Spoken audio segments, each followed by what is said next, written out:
Welcome to the Kectil Global Roundup, your monthly source for news and updates from around the world. Welcome to Kectil Global Roundup, where we bring you insights into pressing global issues. I'm Oleksandra Fomin, your host for today's episode. We will start today's news review with Nigeria's ongoing struggle with school abduction. Recently, there have been significant developments in Nigeria regarding the abduction of school children. Hundreds of Nigerian students who were kidnapped have been released after enduring over 2 weeks in captivity. However, their relief is short-lived as more pupils continue to be abducted from schools, prompting a large-scale search effort by the Nigerian army. These incidents raised questions about the government's ability to effectively address and prevent such kidnapping, as explored in discussion regarding the persistent challenges faced in stopping the abduction of school children in Nigeria. Reflecting on the Chibok abduction a decade ago, it becomes evident that mass kidnappings continue plaguing Nigeria, indicating underlying factors contributing to this ongoing crisis. Experts highlight several reasons why Nigeria struggles to stop the abduction of pupils. The country faced complex issues like socio-economic challenges, corruption, and effective collaboration among security agencies. Economic hardship has pushed many into criminal activities like kidnapping, seen as profitable. Nigeria's centralized security structure makes it difficult for security agents to operate effectively, leading to calls for state policing. Soldiers also face issues like low pay and inadequate weapons. This failure in security reasons requires strongest collaboration and reform, especially in intelligence gathering and police operations. Insecurity affects all six geopolitical zones of Nigeria, with various armed conflicts ongoing. The crisis of kidnappings in Nigeria is really tough on the victims. Those who get released often tell scary stories of what happened to them, like being threatened, not getting enough food, and living in dirty, uncomfortable places. Girls are especially in danger of bad things happening to them, like being robbed or forced to marry someone. Grown-ups also suffer, getting hurt and punished until their captors get what they want. These awful experiences leave deep emotional scars on the victims. In places where kidnappings happen a lot, parents are scared to send their kids to school, even though the government offers the free education. Many kids miss out, especially in the poorest areas. This problem gets worse because some politicians use people's lack of education to trick them during elections. For girls, missing school can mean more than just not learning. Some end up getting married early to stay safe, with so many girls not going to school. Nigeria's future growth is at risk. Experts worry that if we don't fix the education problem soon, more kids might join bad groups, causing even bigger problems for the country down the road. As we reflect on the ongoing challenges in Nigeria, let's shift our focus to another pressing issues in Africa. But first, remember, the struggles in one country often resonate across the continent. So let's stay informed and engage as we explore the latest developments in Sierra Leone. Sierra Leone is facing a big problem with a dangerous drug called kush. It's mix of marijuana, fentanyl, and tramadol, and it's hurting a lot of people, especially young ones. The President Julius Maada Bio declared a national emergency because of it. Kush has caused many deaths, and made a lot of people very sick in the past 4 years. President Bio is worried about how it's affecting the country's youth, so he's setting up a special team to stop the use of drugs. Cash is cheap and easy to find, especially for young people who don't have jobs and are feeling hopeless. The government wants to help communities deal with this problem and make sure people get the support they need. A hospital for people with mental health, they said that this is a good step in the right direction. You can often see young people sitting on street corners looking sick from using kush. One guy said he's addicted to it but doesn't like it. The drug has killed many people, with one doctor saying hundreds of young men have died in the past few months alone in the capital Freetown from organ failure caused by kush. It's also causing mental problems for many. In fact, admissions linked to kush at Sierra Leone's only psychiatric hospital surged by almost 4,000% between 2020 and 2023, reaching 1,865 cases.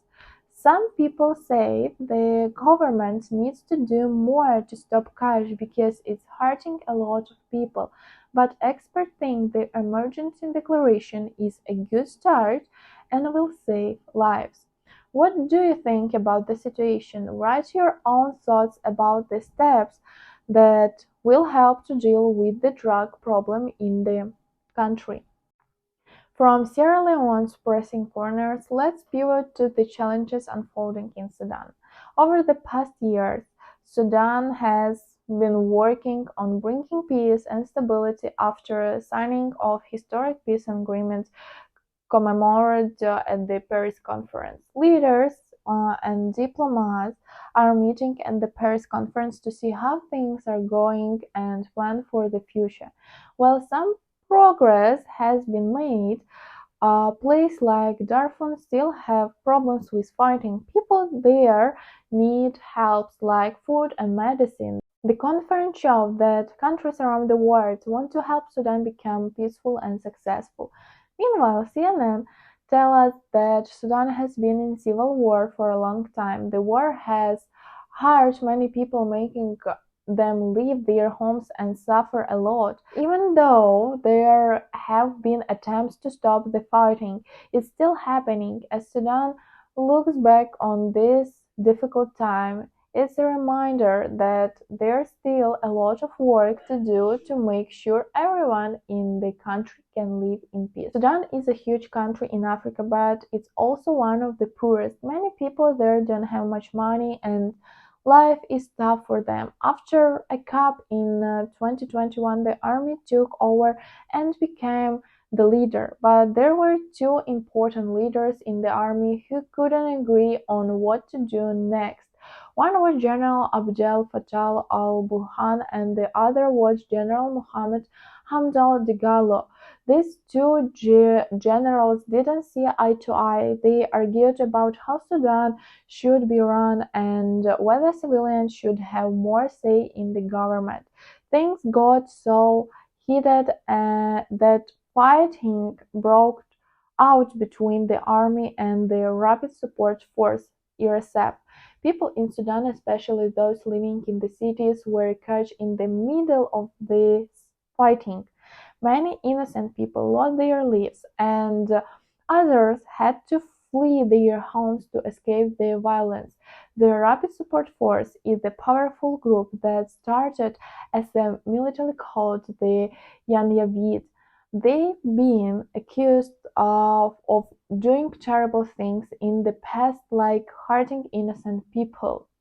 They've been involved in fighting in other countries and even control some Sudan's gold mines. But it's not just about power and control. People in Sudan want peace and stability. They want their country to be safe for everyone, especially for children and families.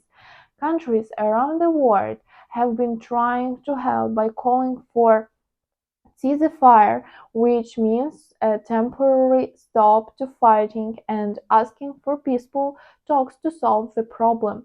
They hope that Sudan can find a way to come together and build a better future for everyone.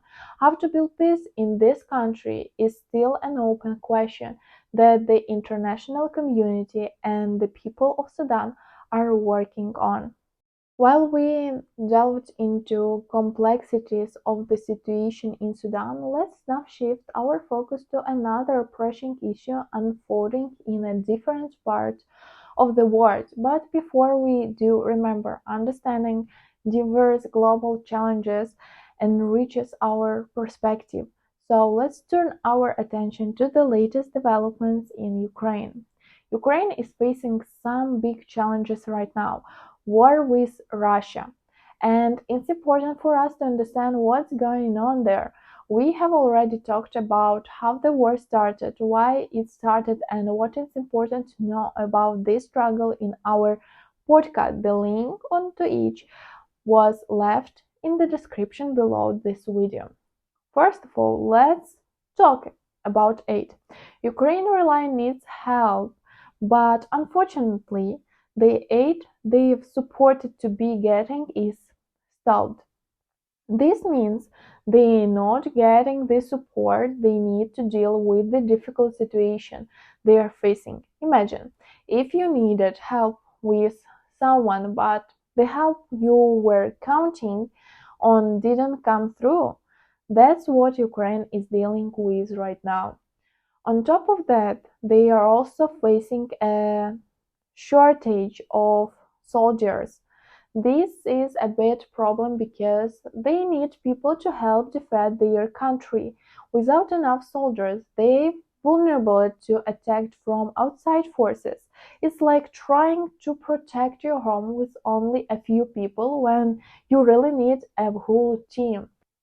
One city that's particularly at risk is Kharkiv. The mayor there is really worried about what could happen if they don't get help soon. He is warning that Kharkiv could end up like Aleppo if they don't get the support they need. Aleppo was a city in Syria that faced a lot of destruction and suffering during the war there. The mayor warning is a serious reminder of just how urgent the situation in Ukraine is. Usually plays a big role in helping Ukraine, but right now they are not sure if they will be able to provide the support they need. This uncertainty only adds to the challenges Ukraine is facing. That's why it's so important for other countries to step up and help out. Ukraine needs support from the international community to deal with these challenges and protect its people. It's not just about politics, it's about standing up for what's right and helping those in need. As we continue to follow the situation in Ukraine, let's remember the importance of solidarity and support for those facing difficult times. Together, we can make a difference and help Ukraine navigate through this challenging time. Now, shifting our focus from Ukraine, let's turn our attention to another troubled region, Myanmar. As we dive into the complexity of conflict, let's explore the latest developments unfolding in Myanmar. I will also remind you that we have already mentioned this country in the previous edition of our video Kectil Global Roundup, and we also have a podcast on this topic where you can learn more about the history of the conflict in Myanmar. I will leave all the links below of this video. I want to discuss the situation unfolding in Myanmar. It's a topic that's been making headlines recently, and it's crucial for us to understand what's going on there. Let's start with the news about Aung San Suu Kyi. She's a former leader of Myanmar who has been a symbol of democracy and human rights in the country for many years. However, she's currently facing a difficult situation. The military, which has been in control of Myanmar for some time now, has detained her and placed her under house arrest. This move has raised concerns about the state of democracy and freedom in Myanmar, but that's not the only issue Myanmar is dealing with. The country is also facing significant challenges related to poverty and civil war. Many people in Myanmar are struggling to make ends meet, and the ongoing conflict has only made things worse. CNN reports that poverty is widespread in Myanmar and the civil war has further exacerbated the situation. This means that millions of people in Myanmar are living in poverty and facing uncertainty about their future. As we look at this issue, it's clear that Myanmar is going through a difficult time. The people of Myanmar deserve to live in a country where they have freedom and peace and prosperity. It's essential for the international community to pay attention to what's happening in Myanmar and offer support where possible. We must also remember the importance of standing up for democracy and human rights around the world. Aung San Suu Kyi detention is a reminder of the ongoing struggle for democracy in Myanmar, and it's crucial for us to support those fighting for a better future. In conclusion, the situation in Myanmar is complex and challenging, but it's essential for us to stay informed and engaged. By raising awareness about the issues facing Myanmar and advocating for change, we can help make a difference in the lives of the people affected by these events. For today, this is all the news we wanted to share with you. Thank you for being with us. We wish you peace in your countries. Please don't forget to subscribe to the channel for more insightful updates and inspiring stories from around the world. We also have podcasts where you can find even more news and interesting first-hand stories. You can find links to all our social networks in the description of this video. Stay tuned for next month's Kectil Global Roundup, where we'll continue to explore the latest news and trends shaping our world.